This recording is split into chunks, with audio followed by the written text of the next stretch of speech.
Today we are planting an herb garden. Every great chef has an herb garden at their disposal, and we plant lots of them outside of the door, in our kitchen, anywhere where it's easy for us to get herbs for our meal. So I want to show you a great way to plant an herb garden that you can have one at home, in your kitchen, on the outside, but it's always easy to get to snip some of those herbs. So I've got a nice long box here. You need to make sure the box has drainage. We filled it up with dirt halfway, and then we're going to go ahead and get our plants in. Now the first plant we're going to do is our oregano. Now oregano you're going to use for your spaghetti sauces, for a lot of the Greek foods. You're going to use this a lot in Italian food. This is one that I use probably the most, and this grows really well, and it's going to come out and cascade over the edge of your planter. So we've got our planter halfway filled. We're going to put the plant right in there and just settle it just a little bit. And then we're going to refill this with dirt in just a minute. But what I want to tell you is you need to think about, as you're planting, the way everything grows. So you want a little height in the center of your plant box, and on the edges you want herbs that are going to come out and cascade over the edge. So oregano is one of those herbs. It comes out and it flows over the edge, so we're going to put it on this end. And right next to it I'm going to put its favorite friend, which is basil. Now, basil you use in capreses, you also use in pizzas, spaghetti sauce, marinara, all of that uses fresh basil. So this plant will grow really, really tall and grow lots of leaves, and it'll add some height to the center of our box. So I'm going to go ahead and snip this one off. You want to make sure you have room for the plants to spread out a little, but you're going to get height from this one and that one coming over the edge. Now we're going to plant our dill next, and we're going to cut the edge off of it just the same way. The reason we're putting the dill also in the center is because dill gets really tall, and we're building height in that center part. If we put our short herbs in the center, whenever the tall herbs grew up on the edge, they would cover up the other ones, so we don't want to do that. We're going to put the dill right next to our basil, and it will grow up really tall, and the basil will grow up really tall, and then the oregano is going to come out over the edge here just like we planned. Now on the last little spot down here we're going to put our thyme. Thyme has really tiny little leaves. You use this a lot for making soups and stews, use it in chickens and in roasts. It's just great for everything. And it's also going to come out over the edge of our planter. So we want to cut the edge off of this one and put it on the other end so that we can have a little cascade going on that end as well. It's going to make the planter look really nice when everything grows up.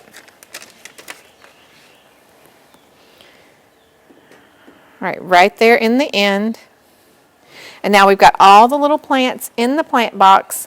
We need to come back and fill this with some dirt, and then we're going to plant our sage and our rosemary, but we're going to plant those in separate planters. Rosemary likes to be kind of dry. It doesn't like a lot of water, and all the herbs that we put in here like to be watered pretty regularly. So we're going to plant them separate based on what they need. I'm going to get some dirt and fill the rest of this up, and then we'll do the rosemary. Our plants are in the dirt, and we're almost finished planting our herb garden, but there's a few things that you have to do when you're planting, and one of them is kind of press the dirt down on the top of the plants, and the other thing is get some water. Anytime you do a fresh planting, you want to make sure to water your plants really well on the top for the first day. Now you don't want to do this late in the afternoon. You don't want to leave the plants wet at night, but you want to make sure you soak them really well right when they're freshly planted so they can kind of get used to that dirt and get their roots started growing. They need a nice little drink. Now herbs like a lot of sun, so we don't want to put them in the direct sun right after we've watered them because they will burn the leaves if we do that. So we want to let them sit here and let that water soak in for just a minute, and then we'll move them out to a nice sunny spot in the yard so that we can let them get some sunshine and start to grow. We need to plant our sage and our rosemary. Now, like I said, rosemary likes to be kind of dry. It doesn't like to be wet. So you wouldn't want to plant it with a lot of herbs that like a lot of water. So this does well in the dirt. You can plant it right in your yard, and it'll grow into a big, huge bush. But you can also do it in a planter, keep it in there for about a year, and then take it out. This is the only one that's an evergreen, so it'll stay looking like this all year long. You don't have to plant this year after year. It stays the same and gets bigger and bigger. It blooms a little purple flower, and the flowers are edible as well. But this is great for chickens, great for roast. It's great for things that you want to cook for a long time because it's a nice hardy herb. We're going to cut the edge off of this one just like we did the others. And we're going to put this one in a planter with the sage.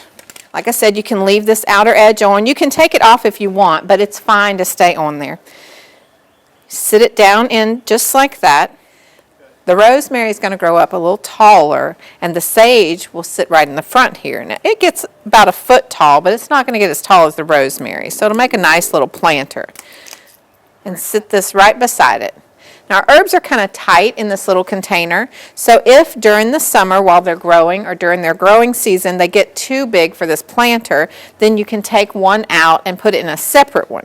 And that would be a good idea to separate the rosemary out because, like I said, rosemary gets really big.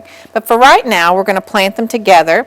We're going to add a little more dirt to the top, and when you add the dirt, you want to pack down the plants. You want to make sure to pack the dirt down once you get the planter filled because you don't want any air around the roots of your plant. Air around the roots will make the roots rot and make the plant die, and that's not what we want. So we want to make sure to pack it. Now, don't pack it so tightly that the plant can't spread out and move, but you want to try to press all the air out of there. All right, that's our rosemary and our sage. We're going to go ahead and sit our planter up here on the ledge, and we're going to get ready to make some focaccia bread, and we're going to make some herb butter because you have this beautiful herb garden, and what do you do with all the herbs? I'm going to show you a few things you can do with them. I've got a bowl here with 3 cups of flour in it. So what we're going to make is a tomato and rosemary focaccia bread. And I'm going to show you how easy this is to bring this together. So what you want to do is, with your 3 cups, you want a tablespoon of sugar and a tablespoon of our salt. And remember, our salt already has the rosemary and the garlic in it. So that's going to add flavor to our dough. I've got 1 packet of yeast that we're going to put in here. And then we're going to do hot water. It has to be hot to activate the yeast. So you want to make sure your water is nice and hot. Pour a little bit in to start, and then we're going to start mixing. I recommend a wooden spoon for this. It's just the easiest to mix the dough. So you want to get it started mixing and moving around until you can get in there with your hands and get the dough into a ball. Add a little bit more water.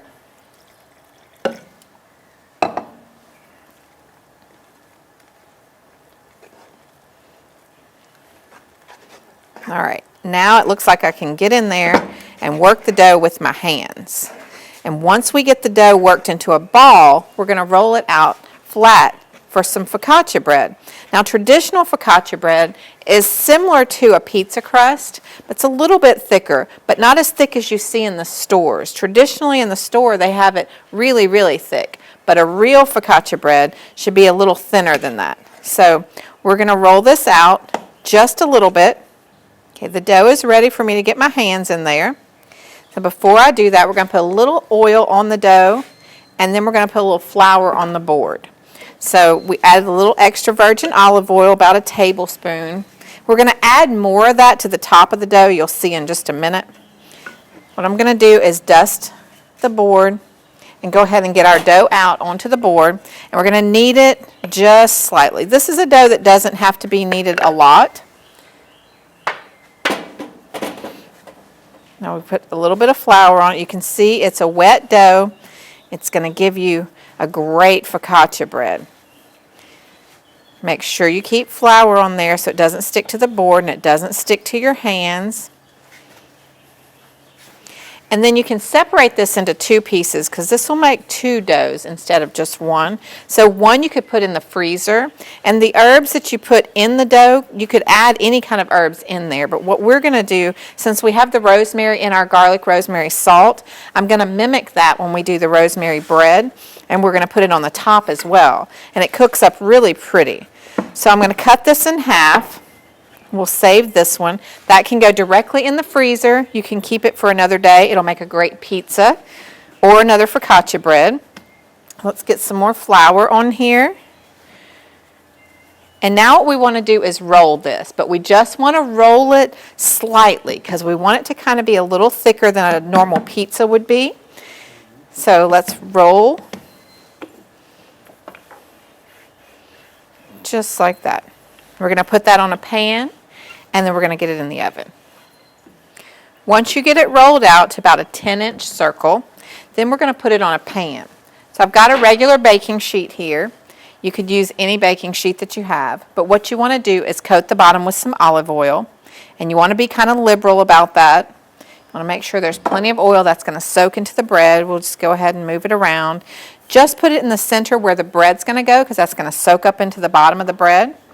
And then we want to take our bread and put it right on top of that olive oil. Now, focaccia bread traditionally has little holes in the top, or really kind of indentions in the top, not holes. So you want to take your fingers and make little indentions right in the top, just like this. We've made our little indentions in the top of our dough. So now we're going to top it off with some tomatoes and our fresh rosemary. And I'll show you what I like to do with the tomatoes. If you'll cut just the top off of the tomato and leave that color from the stem, you can cook that right in the top of your bread. And it looks really cool when it comes to the table. Let me cut the rest of these and I'll show you. We're going to drizzle some olive oil on there, and then we're going to put a little of our fresh rosemary. This makes a nice presentation when you take it out because the tomato cooks down into the bread, but also the green from the leaves is still on there, so you get that beautiful color from the green. And the rest of the tomato you can use to make a nice sauce for your other dough that you have and make a pizza. All right, so we got those 4 down on the top of there. We're going to cut some of our fresh rosemary that we just planted and put that on the top of our focaccia bread. Rosemary loves to be cut, so cut it as often as you can. It makes it grow more. It sprouts new branches. This you can bring inside. You can use it in little bud vases to put on the table, or you can put it in water on the stove with some lemons, and it makes your whole house smell like fresh rosemary. So what we're going to do today is pull the leaves off, and to do that, you pull backwards just like this, and it'll take all the leaves off. Now the stem has flavor, but it's a little bit too woody, so we want to pull that off, and then we're going to cut through it just roughly and sprinkle that on the top of our focaccia bread. You can leave some bigger pieces in there. Sprinkle this around, and we're going to top that bread with a little bit of our olive oil again. We're going to put that in an oven that's 450 and let that bake for 20 minutes. And our bread should be nice and crispy on the top, and the tomatoes will cook down into it. We have our rosemary tomato focaccia bread ready to go in the oven. It's going to go in an oven between 450 and 500 for about 20 minutes. Our bread is done and ready to come out of the oven. You can see how the tomatoes cooked down, but you still have that cool little stem on there. It looks nice for your presentation on your table. But we're going to do one more thing with our herbs. We're going to make a butter. So we're going to set that right here.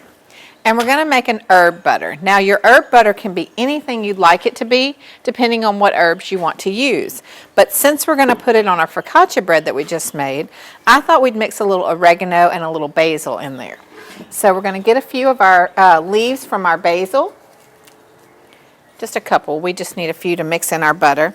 And we're going to get a few of our leaves from our oregano. And what we're going to do is roll those up. We want to cut them kind of fine, and if you want, you can do this in a food processor to get them really, really fine. We're going to mix them with our butter. Now this is called an herbed butter, a compound butter, a flavored butter. There's lots of different names for the butter. These make really nice little gifts too that you can give to anybody if you make them ahead of time. So you want to sprinkle this in. And then all I do, you can do this in the food processor also. You can put your butter in there with your herbs, and you can blend it up, and it's really easy. But you can also do it by hand. Just mash it with your spoon. Mix it around. Now, this could very easily have been a dill butter. It could be rosemary butter. It could be a sage butter, depending on what you're making and what you're using. So this could also be blended with a little bit of extra virgin olive oil. If we had it in the food processor, you could mix the butter with a little bit of extra virgin olive oil, and then you've got a butter that's half and half instead of just being all butter. And it makes a really nice gift. Like I said, you put it in a jar, it has the nice herbs going through it, and it looks really pretty. Once you get your butter all mixed up, then you're ready to go. You've got your bread and you've got your flavored butter, and then all you got to do next is try it. We're going to get our focaccia bread out and go ahead and cut it. Listen to that. Crisp on the edge. It's going to be soft in the center. It's going to be delicious. You can cut it into wedges. You can cut it into triangles, whatever you would like. We've got our focaccia bread done. We've got our butter with the herbs in there, and we learned how to plant our own herb garden today. So that was a big lesson for today.